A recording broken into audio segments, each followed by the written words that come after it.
Hey guys, welcome back to Encore. So I am once again joined by Max Cooper, and today we are out at Darcy Ranch just outside of Calgary. Now this is a beautiful golf course that I love coming to, and Max is about to take on a par 5. He's going to talk about what he thinks about when he's playing a hole, and we're going to see if he can keep up getting under par on this tour. We have a par 5 here. It is about 500 yards, I believe, something around that. It is a severe dogleg right. So when looking at a dogleg, you could always look at it as breaking it into two parts, because obviously you can't see the hole, so it's kind of hard to tell how your approach shot's going to be. So what I like to do is I always like to give myself a really good look, or at least give myself a good area to pick, so that way I can have a good angle in, because obviously if I'm too short, I'm still going to have to be kind of cutting the corner. So when looking at this shot, I kind of like, just, you got the right rough, the left edge of the right rough. I kind of like that line. I feel like that's going to give me a really good look to have a set up my second shot.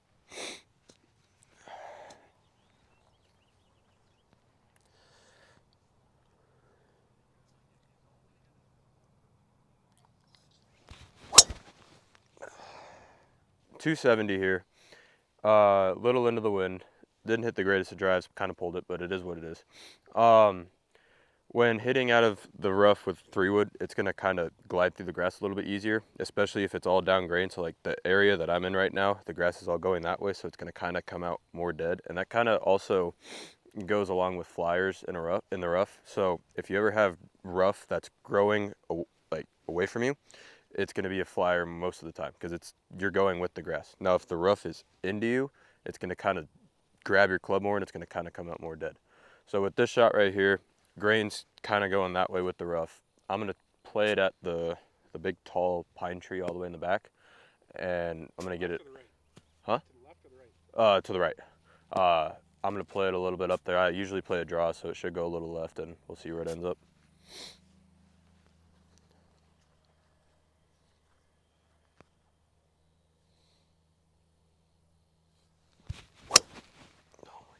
I love Darcy Ranch. It's one of my favorite courses that I can come to every single year. It's always in perfect shape. Got beautiful views of the mountains. You know, I just absolutely love coming here. It's a very playable course, so the golf schoolers can do well, and it's just a lot of fun. Pulled it a little left again.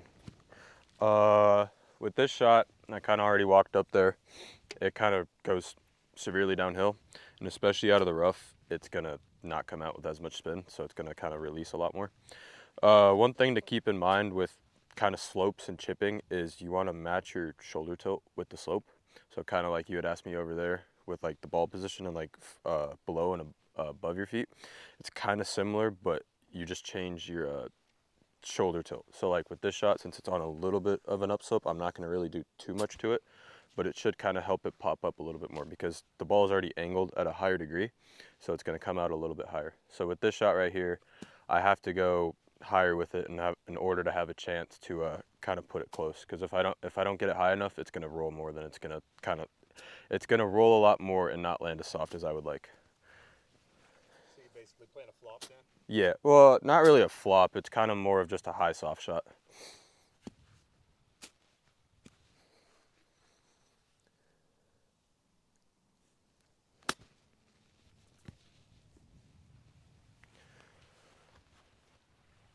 Kind of like that.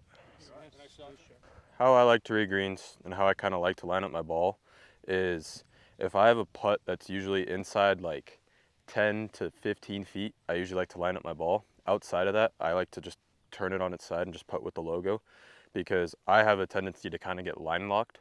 So I'll forget about the speed and I'll forget about everything else. So inside here, I don't really consider my speed as much. I kind of just try and put the best putt on it. I mean, I do that with every putt, but more so on these. So how I read the putt is, I'll get back here, I'll kind of see, I'll look for a high point and a low point with my putt, or not a high point, I'll look for the high side and low side of the putt. So it kind of looks like this side right here is a little bit higher than that side, so I know it's going left. I also saw the chip shot kind of go a little bit right to left from me, and then after I go behind it, I'll step with my feet and kind of feel with my feet to see if it matches what I saw. I'll go behind the hole and I'll take a look just to see if there's anything else that I'm kind of missing, but it doesn't really look like I'm missing anything else. It's definitely going to my left. So after that, I'll kind of get back here. I'll commit to my putt, and if it goes in, it goes in.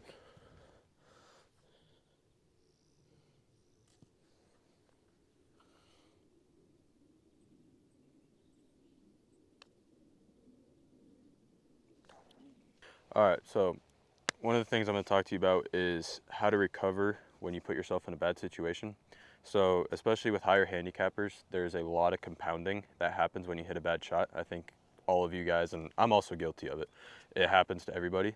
But knowing how to take into account how if you put yourself in a situation where you're in trouble and you don't have a shot to go for the green, learning how to play out to the fairway to give yourself a chance to try and save par or bogey is going to lower your scores massively. That's something that I do. It's called taking your medicine. You kind of just do it.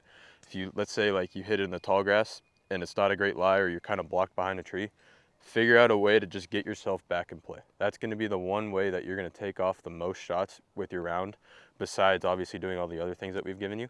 But when you put yourself in trouble, just make sure that you think, how do I get myself back in play so I can make the lowest score possible? Hey guys, if you like this video, please like and comment. I come out with new content every Saturday, Sunday, Tuesday, and Thursday. Thanks a lot, you guys.